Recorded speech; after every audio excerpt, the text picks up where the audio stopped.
Milo sat patiently by the door, his emerald eyes fixed on the bowl of kibble before him. Dinner time was his favorite time of day, a ritual of purrs and crunching kibble that he relished. Suddenly, a flurry of gray fur and a wet nose appeared at the edge of the bowl.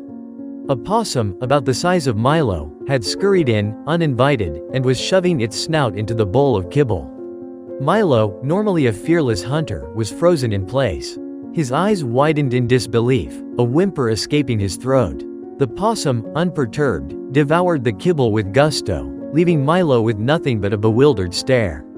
He didn't even attempt to chase the intruder away. He simply watched, his heart sinking with every bite the possum took. As the possum finished its meal, Milo finally found his voice. He ran to the door, his meows a desperate cry for help. He watched, with a look of utter betrayal, as his owner, a young woman named Sarah, entered the room. He nudged her leg, his big, watery eyes filled with a mix of frustration and fear. "Milo, what is it?" Sarah asked, noticing the empty bowl and the lingering scent of the possum. She peered outside, catching a glimpse of the creature retreating into the shadows.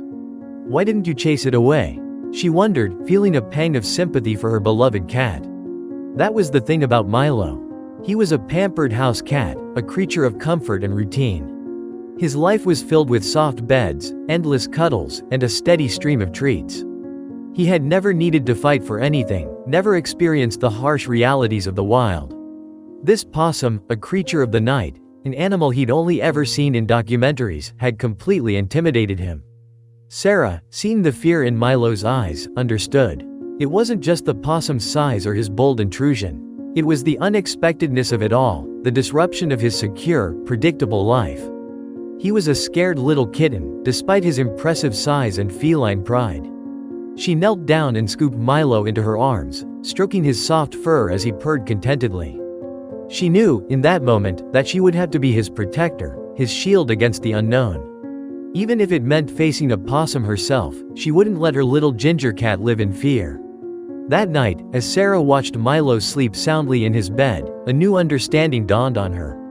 She wasn't just his owner, she was his guardian. She had a responsibility to protect him, not just from the dangers of the outside world, but also from the fear that lived within him, a fear she hadn't realized existed. She would do everything in her power to make sure Milo never felt scared again.